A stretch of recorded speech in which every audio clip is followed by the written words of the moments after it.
Olá pessoal, bom, esse é o primeiro vídeo aí de uma série aí de vídeos que eu vou estar fazendo com vocês aí sobre introdução à física experimental, tá? Então os conteúdos abordados, né, nesse vídeo e nos próximos vão dar uma boa base para vocês de conhecimento, né, para que vocês compreendam diversos conceitos e consigam realizar aí com bastante conhecimento e segurança, né, atividades, né, em diversas disciplinas associadas à física experimental ou outras disciplinas de laboratório, tá bom? Então, nessa primeira aula, né, eu vou fazer uma introdução, né, à física experimental e também, né, discutindo sobre grandezas físicas, tá ok? Bom, então, para que vocês tenham um bom domínio da física experimental, são necessários aí por volta de 10 conhecimentos, tá, que são essenciais. O primeiro deles, né, é conhecer, né, ou saber bem a matemática física, tá? Então é importante que vocês dominem, né, diversas disciplinas ou diversos conteúdos associados à física, mas também a matemática, né, visto que as duas, né, andam juntas, podemos dizer assim, né, uma complementa a outra, né? Então, para que vocês tenham um bom domínio na parte experimental da física, é necessário que vocês dominem os conceitos, mas também a matemática, tá? Para compreender aí os diversos fenômenos que vão estar associados aí com a disciplina, com disciplinas, né, de física experimental. Além disso, é importante que vocês saibam ler e escrever bem, tá?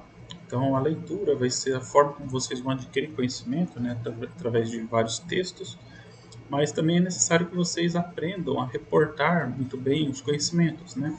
Então, para isso é necessário que vocês saibam escrever muito bem e dialogar, né, ou reportar resultados, né, ou conteúdos que vocês venham a aprender nessas disciplinas. Também vão ser necessários, né, que vocês saibam, né, manusear corretamente e com segurança os instrumentos de medida, tá, durante as atividades de laboratório. Também é necessário que vocês saibam ler, né, e expressar corretamente, né, a informação extraída desses instrumentos. Também é muito importante que vocês aprendam, né, e dominem, né, a interpretação de dados experimental. Além disso, vocês também precisam dominar, né, operações matemáticas, né, com grandezas físicas. Após as atividades, né, de experimentais, vocês precisam, né, organizar bem os dados, né, principalmente em tabelas e gráficos. Então, esse é outro conhecimento que vocês precisam e devem, né, dominar aí ao longo de disciplinas experimentais. Né, e vocês vão aprender esses conhecimentos aqui nesses vídeos de introdução. Além disso, vocês precisam também aprender, né, e dominar, né, ajustes gráficos, né, e interpretar as informações desses gráficos. Já chegando aqui no finzinho, né, vocês então precisam conhecer algumas teorias básicas em física, sendo que elas vão fundamentar a compreensão do que vocês vão estar observando nos experimentos e comparar os resultados, né, experimentais que vocês vão obter com essas previsões teóricas dessas teorias, ou, né, com valores que estão em tabelas, né, valores tabelados. E por fim, né, finalizando aqui, é muito importante que vocês aprendam a reportar os dados experimentais de maneira confiável, tá ok? Então, o grande objetivo aqui dessas aulas de introdução é mostrar para vocês, né, esses diversos conceitos, que vocês ao longo das disciplinas experimentais possam dominá-los, né? Ou seja, quando vocês finalizarem as disciplinas de física experimental ou de outros laboratórios que venham a usar esses conhecimentos, vocês têm um bom domínio disso tudo, né? Tá certo? Bom, então nós vamos começar aqui falando então sobre as grandezas físicas, tá? Então vamos abordar diversas características e propriedades das grandezas nesse vídeo e nos próximos. Bom, para que vocês conheçam o que são as grandezas físicas, é necessário primeiro que vocês entendam o que é um fenômeno físico, tá? Então, um fenômeno físico é um evento que acontece e é observado na natureza ou no universo. Então, como que a gente pode enxergar melhor esse conceito de fenômeno físico? Bom, então imagine que vocês estejam em uma sala de aula, né? E aí é feita a pergunta, né? Quais são as características físicas dessa sala de aula? O que está acontecendo nessa sala de aula no momento que você está nela? Bom, a primeira coisa, né, quando você está dentro de uma sala, né, você tem a sensação de espaço, né, de localização. Você sabe que você está dentro de algo, né? Você consegue ter noção de dimensões, né, de distância de coisas em relação a você. Então, o espaço é a primeira característica desse fenômeno, ou seja, o fato de você estar numa sala é um fenômeno. E com isso você tem algumas características, né, desse fenômeno. Uma delas, então, é o espaço. A outra é que vocês têm a sensação de tempo, de que algo está passando, algo está mudando, né? Então, a essa sensação nós damos o nome de tempo. Vocês também, provavelmente, né, sentem algo tocando a pele de vocês, né? E às vezes vocês sentem um pouco mais de calor, um pouco mais de frio. Então, essa sensação de que algo toca a pele de vocês, né, é o calor. Porém, vocês podem sentir também o vento passando. Imagine que vocês, ao invés de estarem numa sala de aula, não, vocês estejam numa piscina. Vocês sentem a água passando por vocês, né? Então tem um fluido ali, ou um gás passando. Então esse é outra característica, né, que está acontecendo naquele momento, né? Vocês também têm a sensação de que a sala pode estar escura, pode estar clara. Então vocês também percebem a luz, né, a luminosidade daquele ambiente. Vocês também sentem o chão, né? E quando vocês andam, vocês podem sentir talvez mais facilidade para se moverem ou mais dificuldade. Então vocês percebem também que vocês estão se movendo sobre algo, né, mais difícil ou mais fácil de se mover. Então, essa interação entre você e o chão também vem a ser um fenômeno a ser estudado. Vocês podem perceber também objetos em movimento, né, ou seja, coisas caindo, vocês podem lançar objetos mais para perto ou mais para longe de vocês.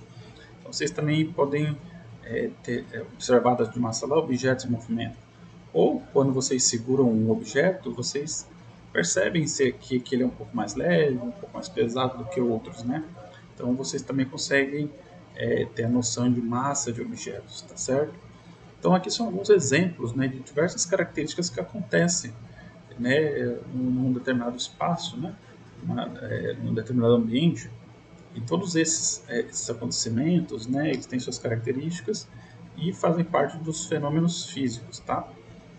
Mas como nós podemos descrever em mais detalhes, né, ou seja, não só de forma escrita, mas com um pouco mais de propriedades ali, ou em uma linguagem mais padronizada, né, as características desse fenômeno.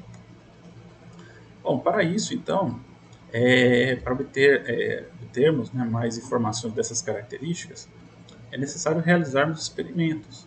Isso é necessário realizarmos observações, também medidas das propriedades desse fenômeno, tá? E posteriormente usar a matemática para entender melhor esse fenômeno. Essas propriedades que podem ser observadas e medidas, tá, são chamadas de grandezas físicas. Tá? Então, as grandezas físicas nada mais são do que as propriedades que nós conseguimos medir do fenômeno físico. Tá? E claro, né, se nós conseguimos medir, antes disso nós fazemos uma observação daquilo. E aí nós vamos lá e medimos. Quando nós temos essas informações, nós temos então como mensurar, né, ou entender um pouco melhor essas propriedades, que são chamadas grandezas físicas. Bom, alguns exemplos de grandezas físicas então incluem a massa, comprimento, tempo, né, velocidade, densidade, área. Né? Então temos a massa de um objeto, o comprimento de uma sala, a sensação do tempo passando, né? Quando o objeto se move, nós percebemos também se ele é mais rápido ou mais devagar. Nós temos então a velocidade como uma propriedade, ou seja, como uma grandeza. Um objeto ele pode ser mais denso, né, ou menos denso do que outro. Nós temos também a sensação de área, né, quando nós relacionamos largura e comprimento, nós sabemos se um determinado espaço ele é grande ou é pequeno.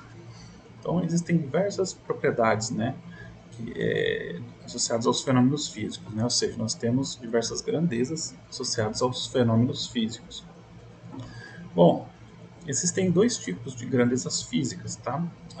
São classificadas em dois tipos: as grandezas fundamentais que são independentes ou que elas podem ser medidas diretamente com os instrumentos de medida. Então nós temos, por exemplo, a massa de uma fruta, ela pode ser medida pela balança, e o tempo pode ser medido pelo relógio. Então são grandezas que são independentes ou chamadas também de fundamentais. As grandezas derivadas, tá, elas são obtidas, né, de operações matemáticas, usando as grandezas fundamentais. Por exemplo, a velocidade. Para a gente poder medir a velocidade, nós temos que primeiro calcular, medir um comprimento e medir o tempo que um objeto, uma pessoa sai de uma posição e vai até outra, ou seja, ela percorre aquele comprimento. E o tempo que ela, de onde ela partiu até onde ela chegou. Fazendo uma relação entre essas duas grandezas, nós temos a velocidade. A área é outra grandeza derivada, porque para medir a área, né, nós temos que ter primeiro a largura e o comprimento, né, de um determinado espaço. E fazer uma operação matemática entre as duas, no caso aqui um produto, né, nós temos aqui a área. Então, essas grandezas derivadas não podem ser medidas diretamente com instrumentos, tá? Elas necessitam da medida de outra grandeza para que determinemos elas, tá? Então, são as grandezas físicas têm essas duas classificações. As grandezas físicas, elas possuem algumas propriedades, tá? São três. A primeira dessas propriedades é seu valor. Caso uma grandeza física ela tenha também direção e sentido, ela é uma grandeza vetorial. Então, normalmente ela tem o valor, mas caso ela seja um vetor, né, ela também temos que informar a direção e o sentido dela. A grandeza física também tem uma unidade de medida e, no caso da física experimental, ela tem uma incerteza. Tá? Então, são essas três propriedades. O valor é a propriedade da grandeza física que informa quanto ela é maior ou menor do que outra grandeza do mesmo tipo. Tá? Então, eu tenho aqui um exemplo, né? Eu tenho três barrinhas, tá? Tem uma cor vermelha, azul e verde, tá?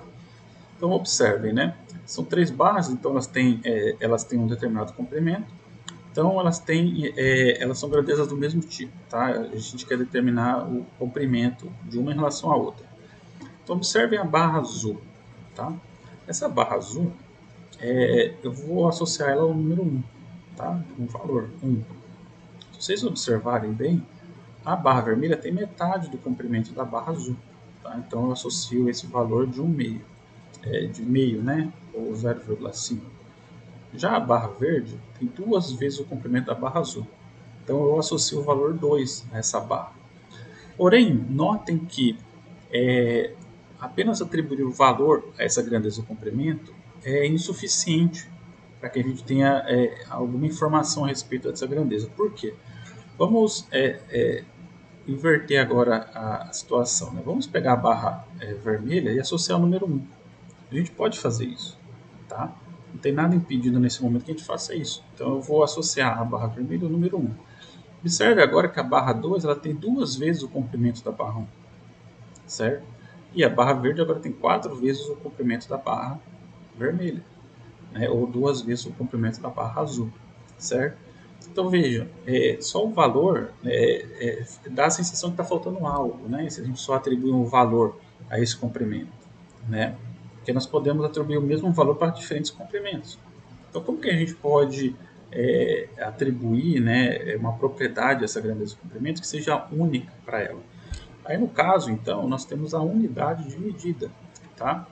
A unidade de medida é a propriedade da grandeza que informa o tipo da grandeza, ou seja, vai ser uma forma de a gente diferenciar uma grandeza física de outra, e a unidade do padrão de medida. Tá? Isso aqui é muito importante, essa unidade do padrão de medida. Observem agora, então, que a barra azul ela tem o 1, que é o valor dela, né? Então esse comprimento é 1, e o nosso padrão de medida, então, vai ser o metro. Tá? Então, esse comprimento tem 1 metro.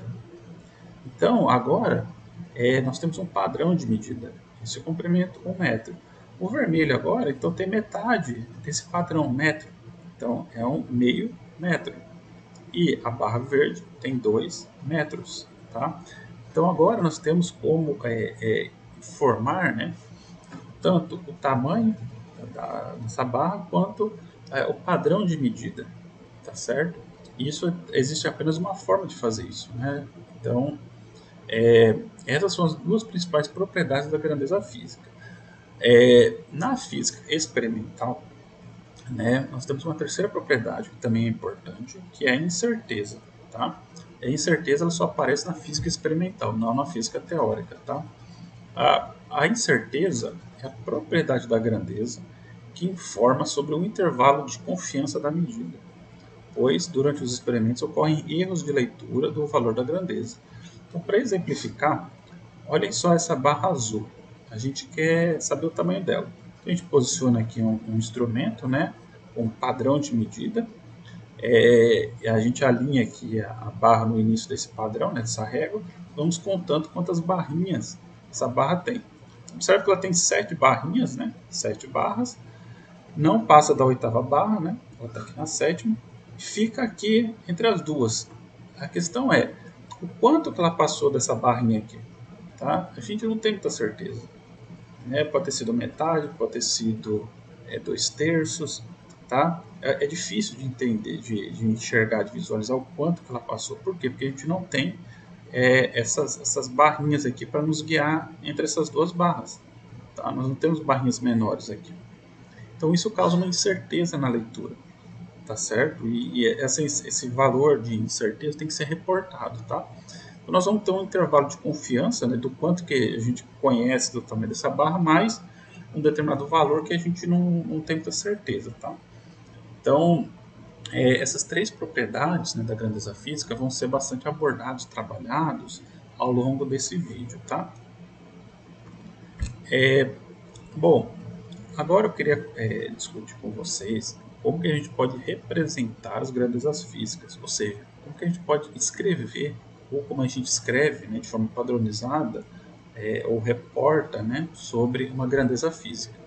Bom, a grandeza física, então, ela é escrita da seguinte forma, com seu símbolo igual, abre parênteses, o valor dela, mais ou menos a incerteza, e fecha parênteses no final, sua unidade de medida. Tá? Nós costumamos também reduzir o valor em incerteza por um símbolo, né? Pode ser um x, um y, um z, né? Mais ou menos delta x. O delta, então, indica que você está trabalhando com a incerteza daquela grandeza. Tá? Então, o que é o símbolo? Né? O símbolo ele é uma forma da gente, né, diferenciar também uma grandeza de outra, e ele é normalmente representado por uma letra. Tá? Por exemplo, a letra T minúscula para o tempo. Então, cada grandeza física tem um símbolo associado a ela, normalmente uma letra para facilitar a escrita, né? Ela tem também seu valor numérico, né? Que ele é obtido através da leitura de um instrumento de medida. A incerteza, como a gente acabou de ver, né? Ela ocorre devido a uma limitação do instrumento ou um descuido de quem está fazendo a medida, ou um evento imprevisível, né? Ou a própria metodologia adotada durante o procedimento, né, de coleta de dados, tá? E ela é representada, como eu falei, por esse delta, né? Delta x, delta y, delta z. O mais ou menos, né, vai informar para a gente o intervalo de confiança, né, do valor. Então veja, o valor da medida não é mais um valor fixo. O valor da medida ele vai estar dentro de um intervalo. Né? Qualquer valor dentro desse intervalo é aceitável como valor aí da grandeza. Tá? Por fim, né, nós temos a unidade de medida, onde ela é expressa normalmente no sistema internacional, também com o seu símbolo, tá? E, então nós vamos ver cada uma dessas propriedades agora nos próximos slides, tá? Primeiro, vamos começar falando sobre o nome, né, da grandeza e o símbolo, tanto da grandeza, né, quanto da unidade de medida. Tá? Então nós vamos falar aqui do símbolo e da unidade de medida. Então a gente usa o símbolo para simplificar a escrita, novamente, né? Para simplificar a escrita, tanto do nome da grandeza quanto da sua unidade de medida padrão. Então, por exemplo, né, alguns nomes de grandezas físicas: comprimento, tempo, massa, tá? São alguns nomes de grandezas físicas. Associados a essas grandezas, nós temos as unidades, né, de medida dessas grandezas. Então, para comprimento, nós temos o metro, para o tempo, nós temos o segundo, para a massa, nós temos o quilograma, né, e e assim por diante, né? Então, cada grandeza tem seu nome, sua unidade de medida, tá? Agora, observem bem como que ficaria se a gente escrevesse por extenso, né, toda vez, né, é, as grandezas com seu nome, né, por extenso. Então a gente tem aqui, por exemplo, o comprimento igual a 1,0 mais ou menos 0,5 metro. Ou seja, são palavras grandes, né? Então seria interessante, e é o que é adotado como padrão, substituir essas palavras grandes por símbolos, tá? Então, o comprimento ele tem o símbolo L minúsculo, o tempo ele tem o símbolo T minúsculo, a massa o M minúsculo e assim por diante, né? Então, cada grandeza ele tem um símbolo. Mesma coisa para as unidades, né? Então, o símbolo para metro é um M minúsculo. Então, novamente, apesar da massa do metro terem símbolos parecidos, né? Um está associado com a unidade de medida e a outra com a grandeza, né? Então, não vai haver confusão aí na hora que vocês estiverem reportando, tá? Por quê? Porque quando você falar de massa, você tem que falar da sua unidade de medida, que é o quilograma, tá? E o quilograma, ele tem o símbolo, né, de kg. O tempo tem unidade de segundo, né? Então, você nunca vai reportar a massa, né, com o símbolo M no final, tá? Então, vejam como ficou agora, mais reduzida a forma de escrita, né? L minúsculo igual a 1,0 mais ou menos 0,5 mzinho, tá? Então, o comprimento ele tem 1,0 mais ou menos 5 metros, tá? Bom, então para vocês dominarem, né, ao longo das disciplinas, os símbolos, né, isso vai exigir um pouco de treino, né, um pouco de estudo e pesquisa, né? Vocês podem pesquisar facilmente na internet tabelas, né, de símbolos das grandezas e das suas unidades de medida, tá? Isso tem bastante na internet ou em livros, né, ou em vídeos. Então, são conteúdos aí que vocês precisam pesquisar e ir dominando aí durante as disciplinas. Vocês vão ver que depois de um tempo vocês vão praticamente decorar e lembrar com bastante facilidade esses símbolos, né? E vão reportar basicamente e sem dificuldades dessa forma aqui, tá? Então notem, essa é a forma padrão, segundo a qual, né, a gente reporta ou a gente escreve, tá, uma grandeza física, tá? Uma outra informação importante, né, está associada com a unidade de medida. A unidade de medida ela costuma ter divisões, tá? Em diversas situações é conveniente, né, a gente usar divisões maiores ou menores para as unidades de medida. Por exemplo, observe essa barra azul aqui, tá? Essa barra azul aqui ela tem 1 metro ou 1 m, né? Ok? 1 metro de comprimento. Observe agora essa barra vermelha, tá? Qual que é o comprimento dessa barra vermelha em relação à azul? Bom, a barra vermelha ela tem 1/100º do tamanho de 1 metro. Olha que forma extensa, né, e grande de escrever isso. Ou seja, 1 metro dividido por 100. Também é uma forma grande. Como que a gente pode simplificar isso? Bom, a unidade de medida da barra vermelha é melhor escrita então como centímetro ou 100 m, tá certo? Então o centi é o metro dividido por 100, né? Ou o símbolozinho C minúsculo, M, né? 100 m. Então, ao invés de escrever 1/100º do tamanho do metro, a gente escreve simplesmente 1/100 m. Um outro exemplo agora, né? Só que com uma divisão maior. A gente tem a barra vermelha e agora que a barra vermelha é maior que a azul, né? Então a gente tem essa barra azul como tendo 1 metro, né? Ou 1 m. E essa barra vermelha agora é 1000 vezes o tamanho do metro. Novamente, é um tamanho grande, né? E, ou seja, a gente pode reduzir, mas ainda assim continuar grande dessa forma. 1 metro multiplicado por 1000, tá? Então, como a gente pode diminuir essa forma de escrita? A unidade de medida da barra vermelha, né? Ela é melhor escrita então como 1 quilômetro, né? Ou 1 km, tá? Então, em vez de escrever dessa forma extensa, 1000 vezes o tamanho do metro, a gente escreve 1 km, tá? Então, para vocês saberem também sobre os diversos símbolos, né? Como a gente pode, então, transformar, né, essas divisões maiores ou menores, existem tabelas, como as que eu vou mostrar logo em seguida, para que vocês saibam converter, né, de uma determinada unidade para outra, né, maior ou menor, tá? Então, por exemplo, o quilômetro normalmente é o mais utilizado, né? Então a gente tem o prefixo, né, quilo, o seu símbolo seria o K minúsculo, e quando você pega então a grandeza, seja ela qual for, você teria que ter que multiplicar aquela grandeza por 10 ao cubo, né? Ou 1000, tá ok? Então, quando a gente quer multiplicar por 10, a gente tem o deca, né? Que é o símbolo DA. Por 100 é o hectômetro, né? Mas, novamente, esse metro aqui está associado com o comprimento, metro, mas pode ser qualquer outra unidade, como grama, por exemplo, ou tempo, que é normalmente em segundo, né? O volume, né, de um líquido, né, que pode estar em litro, por exemplo. Então a gente tem os multiplicadores, né? Então quando vocês tiverem o quilo, vocês vão pegar aquela unidade e multiplicar por 1000, tá? Então 1 quilômetro são 1000 metros, tá? Então aqui tem essa tabela aqui mostrando os prefixos, né, seus símbolos. Aqui no caso representado com potência de 10 ou como vocês multiplicam, né? Caso vocês venham a fazer uma divisão, eles têm os submúltiplos, né? Então a gente tem o centímetro, o milímetro, o micrômetro, tá? Tem aqui os símbolos deles.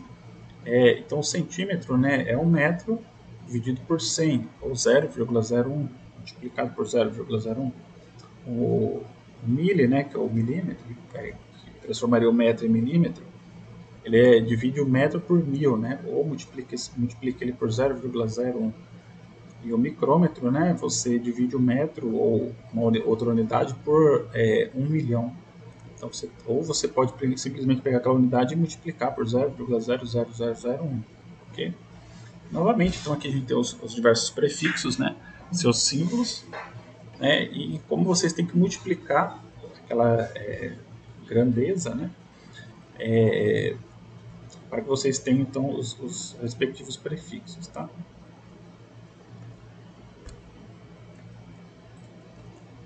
Bom, agora eu gostaria então de explicar para vocês então uma outra propriedade das grandezas físicas, que esse é o valor, tá?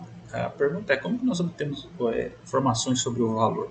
Então, para isso é necessário que nós realizemos, né, medidas experimentais, tá?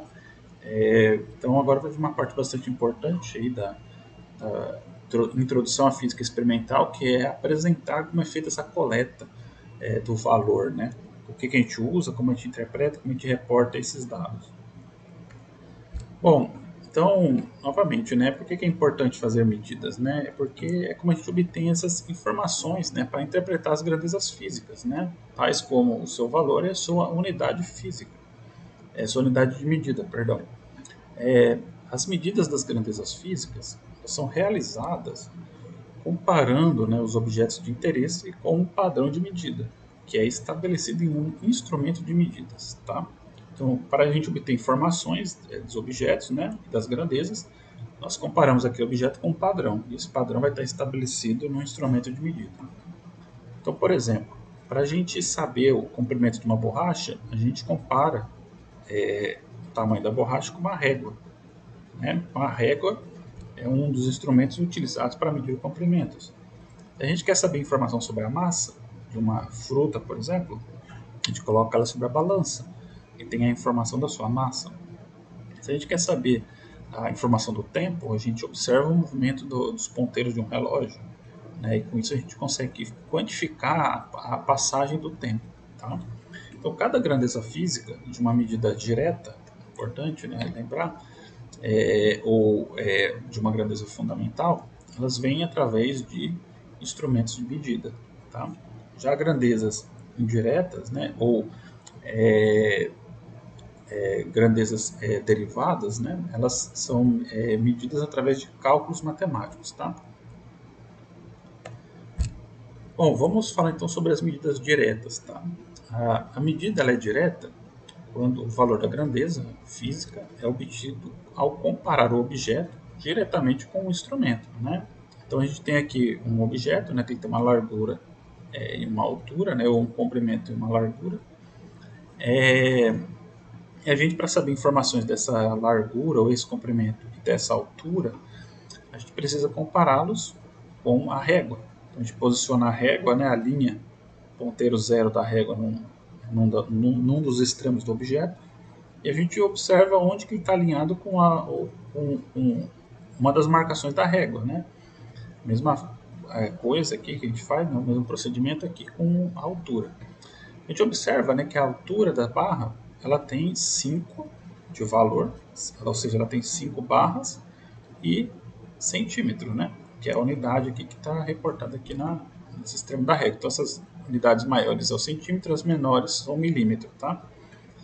Já o comprimento dela, né, é 3,0 centímetro, tá?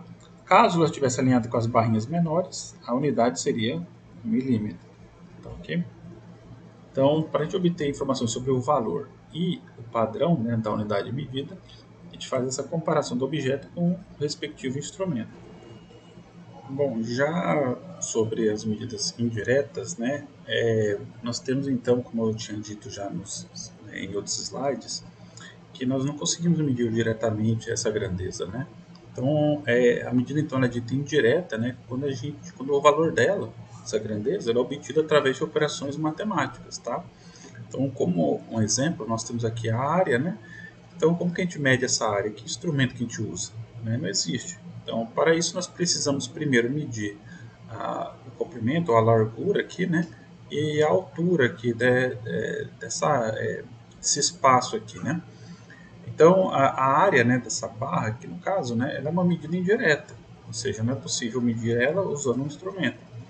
O valor da área ele será obtido através do produto das medidas diretas comprimento e altura, tá? Através dessa operação aqui, então, nós temos o comprimento vezes a altura, ou A maiúsculo, né, que é o símbolo da área, é igual a Lzinho vezes H, onde nós temos aqui, então, 3,0 centímetro vezes 5,0 centímetro. Então, a forma correta de se fazer essa operação é, primeiro, a gente separa aqui valor com valor, né, e unidade de medida com unidade de medida, tá? Então, 3,0 vezes 5,0 dá 15,0 e centímetro vezes centímetro vai dar centímetro ao quadrado, tá? Então, a área, né, tem o valor de 15,0 e a unidade de centímetro quadrado, tá? Então, aqui é um exemplo, né, de que a gente faz uma operação, então, para fazer uma medida indireta aí de uma grandeza física como a área, tá? E agora, então, logo em seguida, nos próximos slides, eu vou ensinar a vocês como que vocês leem corretamente o valor da grandeza no instrumento e como representa corretamente esse valor ao escrevê-lo, tá certo? Então, antes de passar adiante, né, é necessário que vocês recordem, né, um pouco de matemática básica, tá? Que isso vai ser bastante importante a seguir, tá? Então, é importante que vocês lembrem o que são algarismos, né? Então, 0, 1, 2, 3, 4, 5, 6, 7, 8 e 9 são algarismos, tá? Quando a gente agrupa esses algarismos, nós temos os números, tá? Como, por exemplo, o 190,274, tá? Esse número, então, ele é composto por 6 algarismos, né? E observem também que ele tem uma divisão aqui pela vírgula, né? Então, nós temos a unidade, a dezena, né? E aqui à direita, né? Nós temos as casas decimais, tá certo?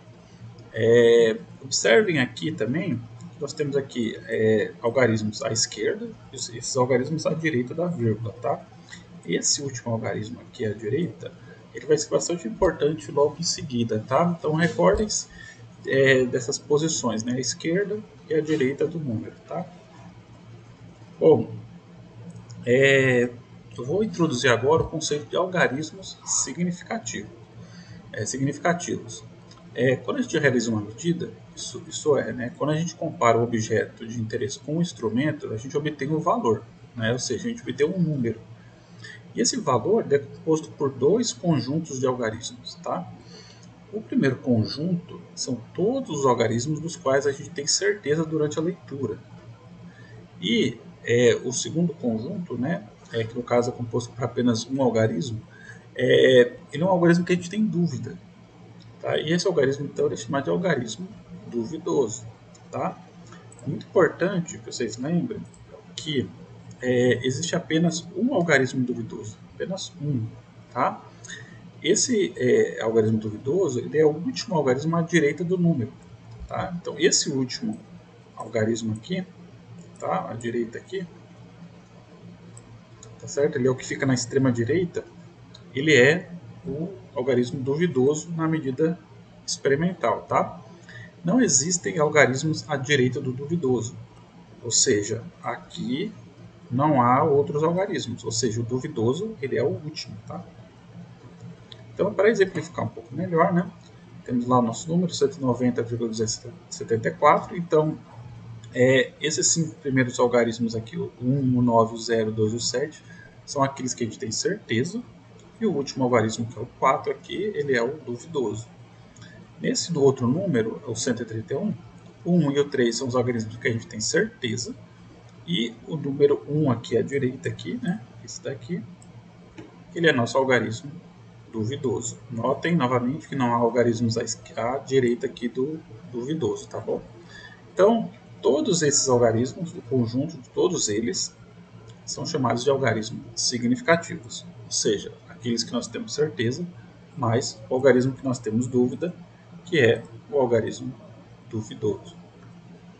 Bom, para vocês entenderem um pouco melhor a origem desses algarismos significativos, vamos, nesse slide no próximo, ter alguns exemplos aqui, bem visuais, tá?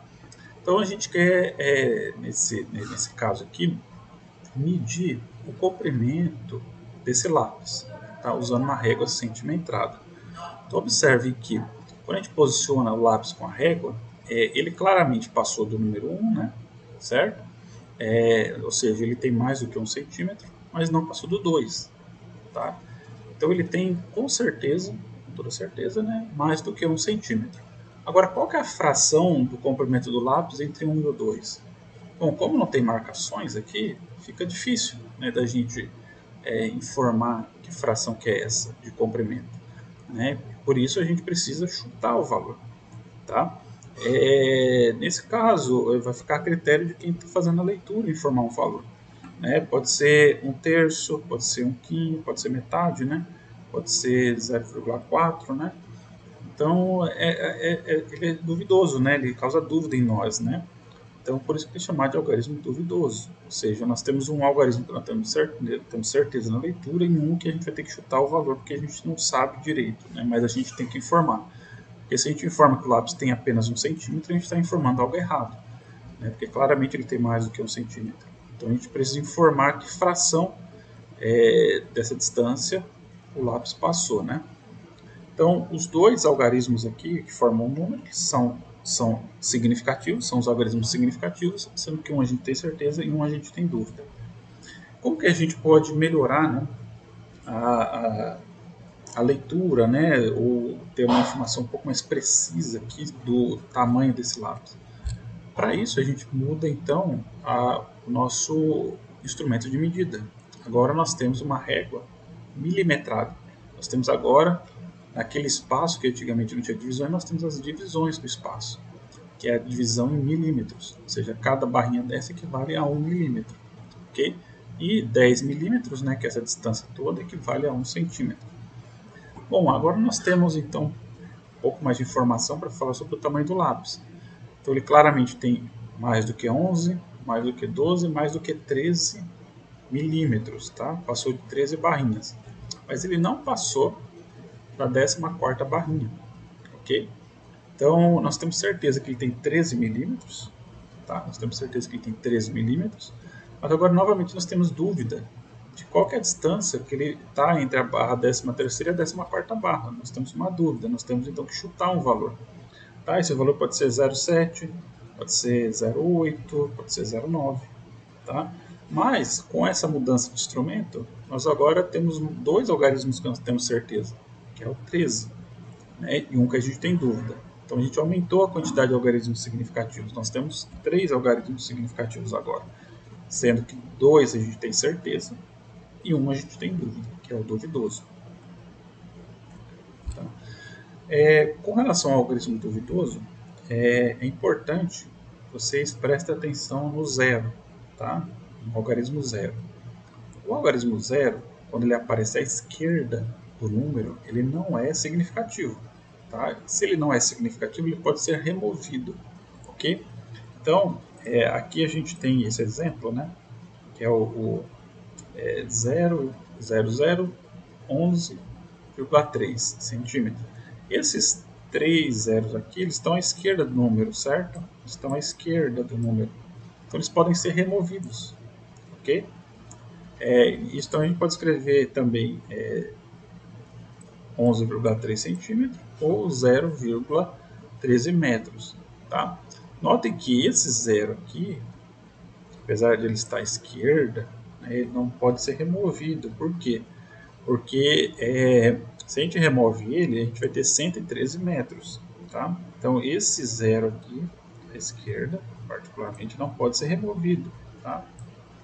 Mas esses outros aqui, quando eles estão à direita aqui da dezena ou da unidade, eles podem, tá? Quando ele está simplesmente à esquerda da vírgula e não tem outros algarismos aqui, né?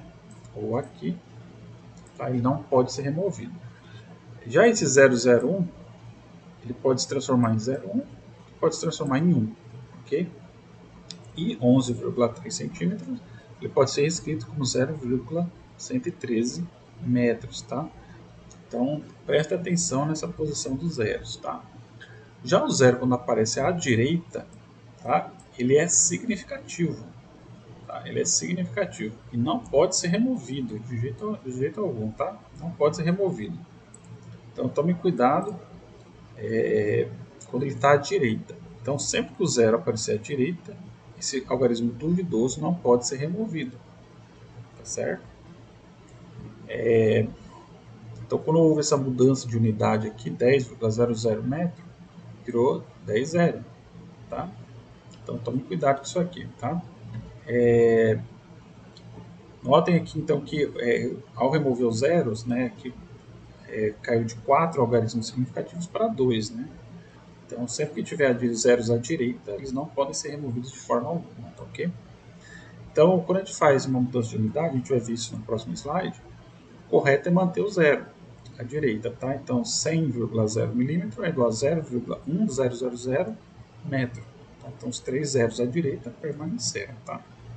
Então, novamente, zeros à direita nunca podem ser removidos e zeros à esquerda só podem ser removidos, né, se eles estiverem à direita, né, de um algarismo diferente de zero, que esse algarismo esteja à direita da vírgula também. Tá? Em outros casos, ele pode ser removido. E agora, né, chegando já ao final aqui dessa primeira aula, eu gostaria de explicar um pouco como vocês fazem corretamente a transformação de unidades de medida. Em muitos casos, né, como eu falei, é conveniente a gente aumentar ou diminuir as unidades. Mas como a gente faz isso sem afetar os algarismos significativos dessas medidas? Bom, vamos dar uma introdução então a esse problema, né? Então imagine uma mesa, né, cujo comprimento é 1,3 metro, tá? O que acontece com os algarismos significativos, né, se a gente transforma a unidade de medida para centímetros? Então, a princípio, né, vocês acham que basta fazer dessa forma, né? O símbolo L de comprimento é igual a 1,3 metro, que seria igual a 130 centímetros. Agora, vocês vão perceber que isso aqui está errado, né? Por quê? Porque quando a gente fez a mudança de unidade, essa mudança de unidade é uma operação matemática. Lembra, né, que transformar de metro para centímetro, né, a gente tem que multiplicar por 100, tá? Lá atrás, na tabela de transformação de unidade.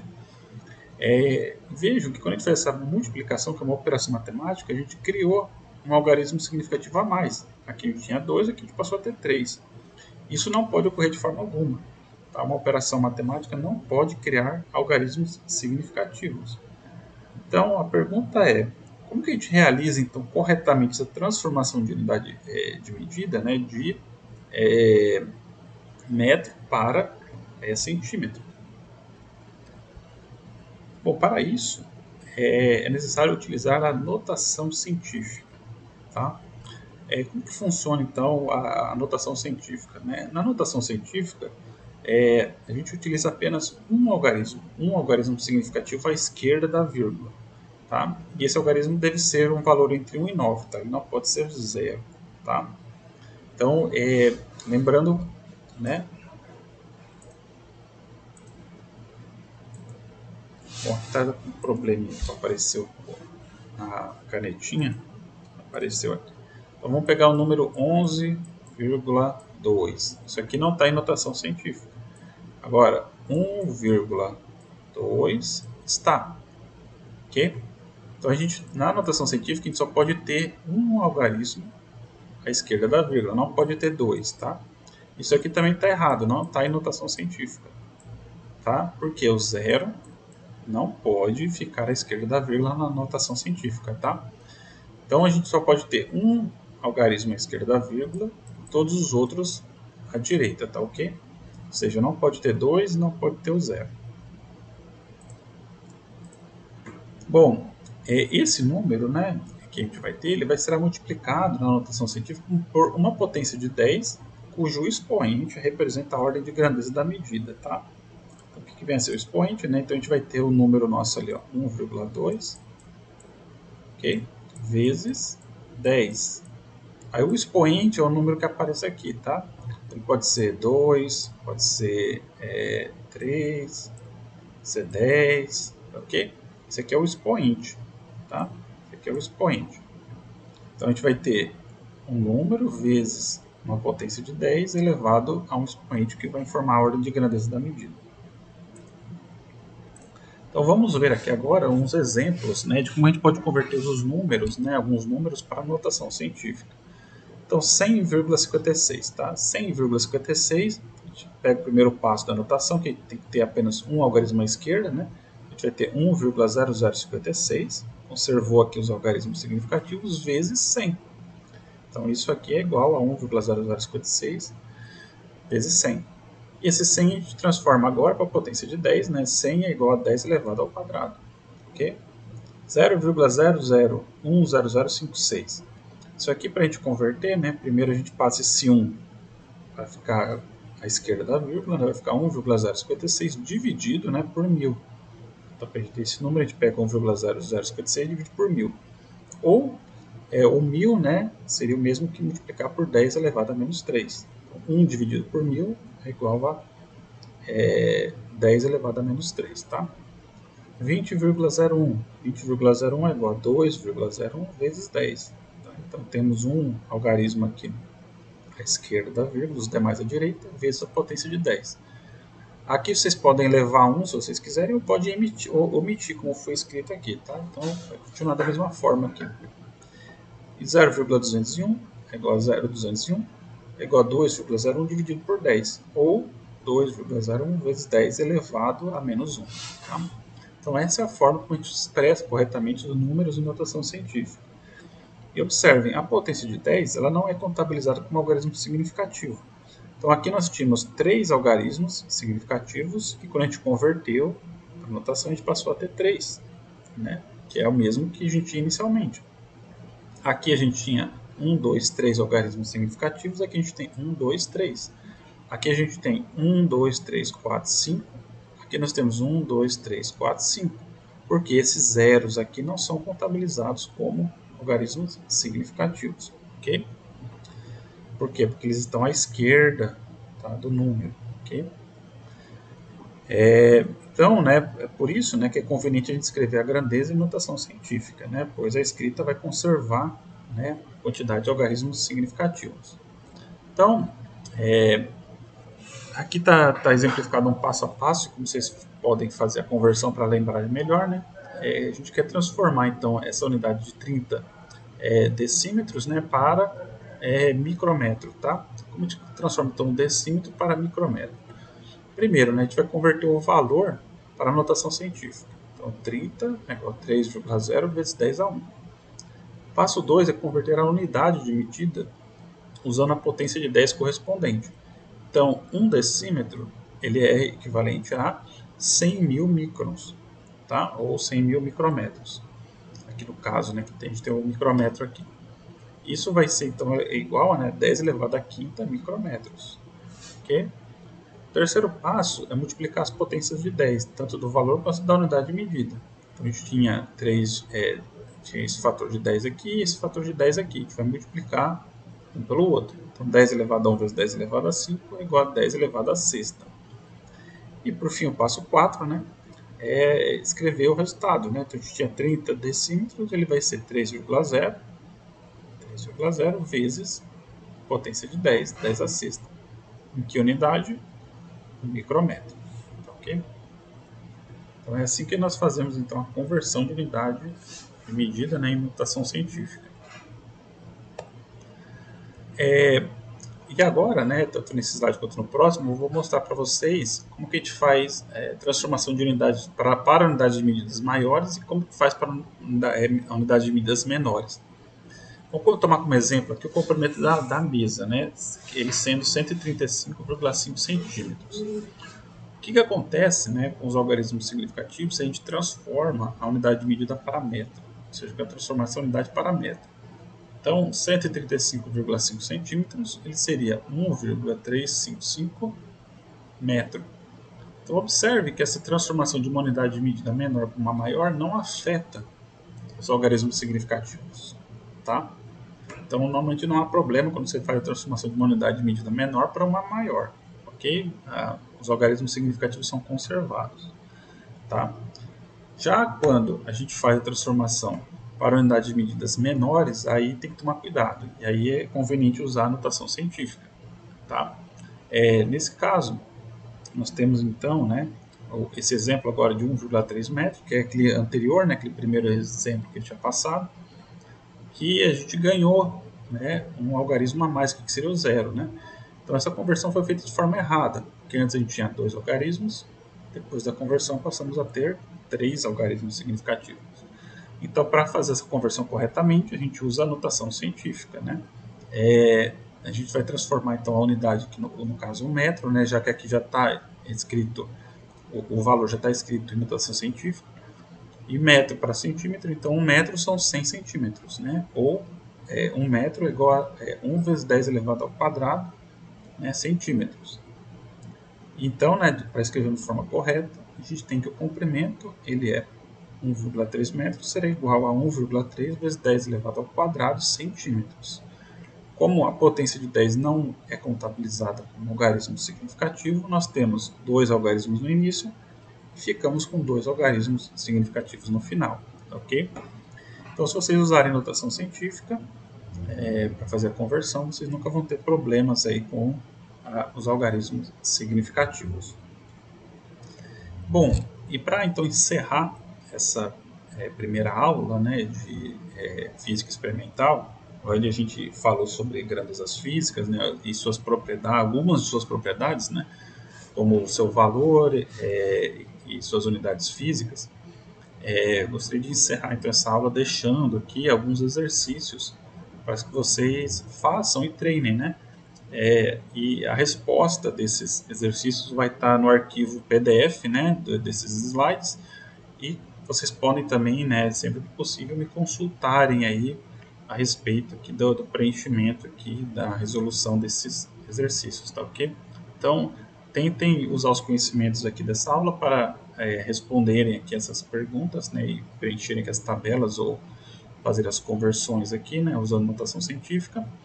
E em caso de dúvidas, me procurem ou, né, consultem as respostas no slide PDF que eu vou disponibilizar para vocês, tá bom? Por fim, né, eu gostaria então de agradecer a atenção de vocês, né? Bons estudos, né, boas revisões.